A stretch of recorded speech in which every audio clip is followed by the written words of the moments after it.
Good morning, true crime friends. How y'all doing? Look. Oh my God. I'm kind of beside myself.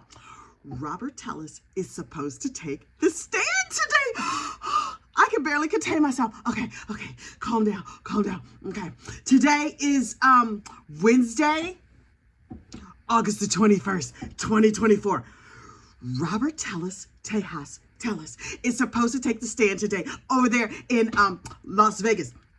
But first, I need to get you caught up on this case. You know what you have to do, though. Please like this video and subscribe to the channel. It helps other people find us. So look, when last we met, Robert Tellis was over there in the courtroom looking real guilty. But clearly his lawyers have talked to him and told him, Robert, you're gonna need to fix your face, boo. Because he was over there scrunching up his face. I mean, listen, he has resting stank face. RSF, find a cure. And so maybe he can't help himself. But in the last day or two in court, his lawyer was over there like, listen, less angry Elmer Fudd and more Tweety Bird. You need to keep your eyes bright and blink real hard so you can look innocent like a puppy dog or something. Just give him puppy dog eyes, Robbie. Give him puppy dog eyes. And he's like, okay. I'm trying to remember. Less Fudd, more Tweety. Less Fudd, more Tweety. And so he's just like, okay, I'm just going to sit here while all these people say terrible things about me and continue to unload this giant mountain of evidence that they had that I unfortunately unalived that newspaper reporter who told all them truths about me. But I'm just going to sit here and try and look not guilty. So, P.S. He is presumed guilty in a court of law until he is proven to be innocent, or unless he is proven to be innocent. Also, here in my mind, he's guilty of sin. He's presumed guilty in a court of law over there. This is not a court of law, child. This is gossip, rumor, and innuendo. So anyway, he's over there and he's sitting in court. And yesterday on the stand, they brought up the forensics person, and the forensics person was like, hey, yeah, hi, I do forensic stuff. I downloaded his phone. I downloaded his computer. And I was like, tell me every single thing. I want to know what was on his phone. Mr. Tellis is not good at crime. Now listen, he might be good at being mean. He might be good at bullying people. He might even be good at diddling the kibbles and bits of that coworker over there in the backseat of the car. But crime, because all of his research that he did on Jeff German, the reporter that he was real mad at, he did on his work computer and on his telephone. He didn't even go incognito. He just was over there Googling stuff. And I was like, sir, and downloading pictures onto his work computer. And I was like, you know how sometimes you want to know something and you do a little light stalking, not the illegal kind, where you go on like all the internet and all the websites and you're like, where does this Mama Luke live? What does his dog look like? What does his car look like? Whatever. Everybody does that, right? Just me? Okay, whatever. You know you be searching out like, your kid's new girlfriend or your ex-boyfriend's new wife, whatever it is. You know, light, polite stalking with your pinkies out. He was over there. He paid some fee. Now listen, I'm nosy and I will absolutely stalk you on every free website that's available. Me and my money are in a codependent relationship, child. We're not trying to break up. He paid actual cash money to find out where Jeff German lived. Sarah. Okay, wait. Now you getting your finances involved. You can be mad at somebody if you want to. You can be as mad as you want to be. When you start paying money to find out their personal business, child, you have gone too far. So anyway, he paid money and he was like, okay, let me just do a little public record search and find out where this man's house is. So he found out his house, he found out his car, he found out all this information. Okay, that's nosy and ill-advised, but okay, fine. As he downloaded the information onto his phone and his work computer. So stupid. Then he was like, let me get some pictures of his house. And so then he started downloading pictures of the man's house. And then clearly he started driving by and taking pictures of the man's house. Sir, didn't you say that this was not you, that there was no evidence against you? Only the police found 130 pictures of his house and car in your phone. 130 pictures. So you were obsessed. You were not just a little bit upset because this reporter was out here telling all kinds of truths about your dirty business. Now, nobody wants that to happen. But the number one way to keep that from happening is to, number one, don't have no dirty business. Number two, look, If somebody hacks your background and puts your information out there, you'd be like, they look like me. Okay, I probably should not have been getting out of the backseat of that car with that lady who was not my wife. But okay. He had 130 pictures of Jeff German's house, his car, his neighborhood, the Popeyes chicken near where Jeff German lived. Oh, there's a Popeyes in his neighborhood. Okay. Anyway, sorry, I get distracted. I wonder if they had that Cajun fish. Okay, so he downloaded hundreds of pictures, and I was like, how is the defense attorney going to spin this? Because I'm sure the defense attorney has seen this information and is like, wait, there's got to be a logical explanation. What could we possibly say? Oh, I've got it. We are going to be just like the Home Depot and Target and everybody else. We are going to claim a data breach. That's what we're going to do. And so after the forensic guy got up there and explained what Cellbrite is, child, we are not new to true crime. We know what Cellbrite is. I'm trying to Cellbrite some phones right now. He's like, they explain Cellbrite. They explain phone extractions and computer extractions and how they can copy every single thing on your computer, and then the police can look at it and see what you've been up to. Listen, if they celebrated my phone or computer, they would be like, why does this have to keep looking up crafts? Doesn't she already know how to sew a dress? And to that, I say, yes, mind your business, but sometimes I want to learn new sewing techniques. So that's what I Google a lot. Anyway, the defense attorney got up there and was like, okay, thank you so much for the information. All those hundreds and hundreds of pictures on both his work computer and his personal cell phone. Have you ever heard of being hacked? And the forensic person was like, yeah, I've heard of being hacked. He's like, is it possible that somebody could hack into a computer and add pictures and stuff to it? And the forensic expert was like, that happens periodically and from time to time. And the defense attorney was like, I will sit down now while I'm clearly behind. And so he sits down and the state gets up and is like, one more question. She pulled a Columbo. You remember how Columbo looked? I know y'all old. Columbo's like, one more thing. That prosecution attorney was like, one more thing. Was there any evidence that he had been hacked? And the forensic dude leaned in real close and was like, no. It was like it happened in slow motion. And then all of a sudden, Robert Tellis's face was like, oh, I'm squinching again, but no. Less FUD, more Tweety. Less FUD, more Tweety. So he had to like make his eyes real big so we would think he was innocent, but we know what time it is with this Mama Luke. We are having none of his mess. And so I was just like, okay. But then they played this one article that was so funny to me. So Jeff German, the newspaper reporter, first of all, prior to the election, he had run articles about Mr. Tellis. And it was like, okay, this guy is up for election, but he's doing terrible things in his office. And then Mr. Tellis lost the primary, so he was out of the election. I do not personally understand why, after the election was finished, after it was clear this man was no longer going to be in office, the newspaper continued to run articles. But if those previous articles was getting a lot of clicks and hits and likes and shares and whatever, I get it. Y'all trying to make your money, boo. I'm not mad at you.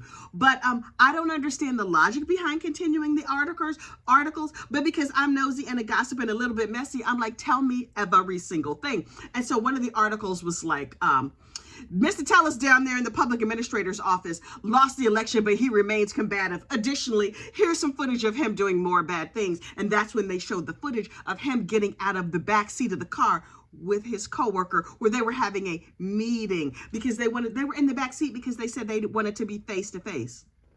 Face to face. I think y'all might have been body to body, but ain't none of my business. And so he was just like, I think this is unfair that they continue to stalk and harass me. Now, should they have continued to run the articles? Probably no. Did it sell papers or get clicks and views? Probably yes. So I understand why they did it. And I'm like, okay. And so Mr. Tellis was very, very upset. And he continued to rant and rave. And so shortly after that, the state rests. And the defense was like, excuse me, we have some things to say. We are going to defend our client to the fullest extent of the law. And I was like, this is going to be a short case because it's a whole lot of evidence against your client, Mr. Tellis. And so the defense attorney got up and was like, I would first like to call a psychologist. And I was like, okay, what is this person going to tell us? So the psychologist got up there and was like, yes, I understand that on the heels of being accused and all these things, Mr. Tellis went into his very own bathroom and tried to unfortunately unalive himself. And the police had to send in a robot, and the robot was very, very disheartened by the amount of crap that was on the floor over there at Mr. Tellis's house because he could not go all the way in. Yes, the robot read him for filth. That notwithstanding, just because someone tries to unfortunately unalive themselves, that does not mean that they're guilty. And I've read papers and stuff that said that. Also, I interviewed this Mama Luke, and he barely scrunched up his forehead. He was very, very tweety and not very fun at all during our 3-hour interview. And so just because he did terrible things to his own body, that doesn't mean he's guilty. And I was like, okay. It doesn't mean he's not guilty, but okay, I understand that you've read papers and reports and things, peer-reviewed studies that say that is not necessarily an indication of guilt. That was when the defense spoke to him. Then the prosecution got up and she had some thoughts and some reflections and another way to look at this. And the prosecution, real smooth, real nice, real easy, was like, hey, how you doing? How's your mom and them? Listen, got a couple questions for you.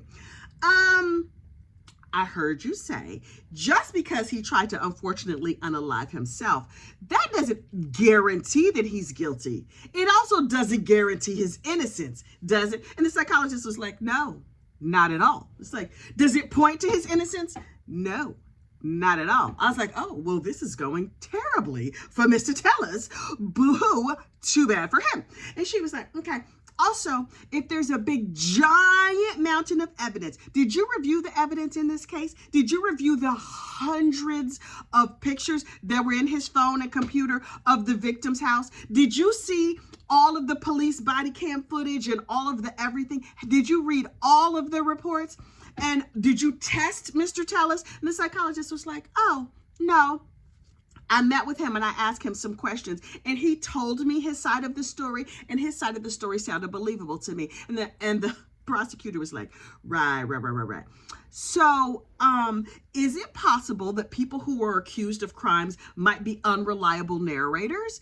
And the psychologist was like, oh yes, there's an excellent chance that he is an unreliable narrator. Yeah, and especially if there's a big giant mountain of evidence against him. Yeah, there could be an indication of guilt that he tried to unfortunately unalive himself. And I was like, oh, I hope there was no money back guarantee, because you're not getting your money back. And this witness just went all the way to the left for you, my man. And so the prosecutor was like, thank you so much. And she sat down, and I was like, that ain't go how you thought it was going to go. And you know, Robert was over there like, less fun, more Tweety, less fun, more Tweety. I can't scrunch up my forehead because I am very, very distraught and upset. But I'm just trying to sit here and look innocent with my eyes open real wide.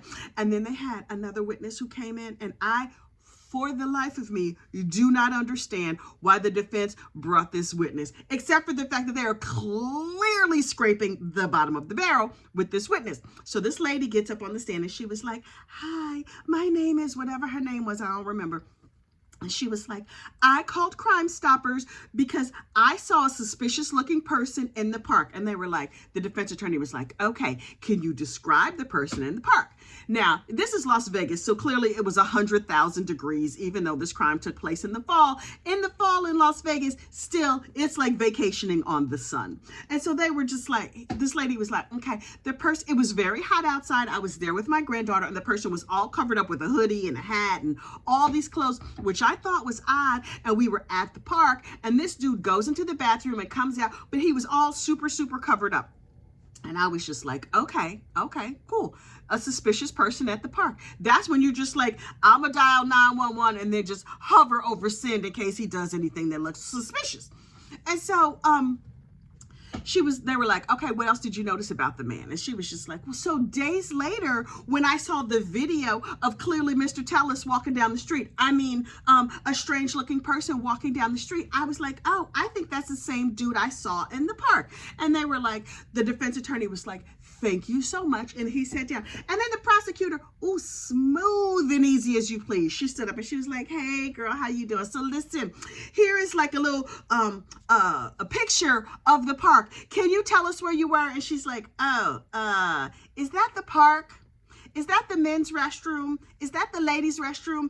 I'm not sure where I was in the park. They were like, well, how far away from you? How far away was the person that you saw? And she was like, 30 feet or 100 feet or somewhere in the park. Are you sure that's the same park? They were like, well, where were you standing and where was he standing? Can you point it out? And she's like, I'm not sure where on this map I was standing, where anything is. Are we entirely certain that this is a park? And I was like, this witness is not going good. It's not going good. The crazy thing was, though, that the first witness, the psychologist, when he was running down like his background and his history and all that he does, one of the things that he explained was that when people recall things from their memory and eyewitnesses, they are the least credible type of witnesses because memory can play tricks on you and you can remember things differently. And I'm like, right. So the defense calls a psychologist that says memory is not necessarily that reliable. You'll remember the broad strokes, but not the fine details. And then they had this lady on the stand who was remembering broad strokes, but not fine details. Defense, come here. This not going good for you. Mr. Defense Attorney, did that check clear? Because I think you need to make sure the check clears before the jury comes in, because something tells me this is not going to go good for you. But then today, later today, Beyonce willing, Mr. Tellis is supposed to take the stand. Let me tell you something. I have not been this happy since Alec Murdaugh took the stand in the state of South Carolina versus Alec Murdaugh. Oh, that was a glorious day for us true crime fans. We were breathless. And I can hardly wait for this dirty Mama Luke to get up there and explain why he didn't do it, even though there's a mountain of evidence against him. And he's just like, the police were out to get me. All that mountain of evidence they found in my house is because the police planted it there. The DNA that was under the victim's fingernails that happened to match my DNA. I think they were tampering down at the crime lab. Obviously, this wasn't me. P.S. Every single person who saw the suspicious character walking away from the crime scene was like, that looked just like Robert Tellis. Everybody who saw the car driving away from the crime scene was like, ain't that Robert Tellis's car? Robbie, your car's over here on the news. Why you unfortunately unalived that man? Anyway, so I will be sitting here with bated breath, I tell you, watching, well, you know, if I am able, and if she is live streaming, I will be over there on the 13th juror with Miss Brandy Churchwell. You know I love Brandy Churchwell like I love cooked food. Lord, I love me some Brandy. So look, join me over there as the 13th juror and down in the chat. I'm going to be in the chat if I'm available, y'all. We're going to watch Mr. Robert Tellis take the stand today. I'm trying to contain my excitement. Please like this video, subscribe to the channel, and I will see you in chat today. Bye.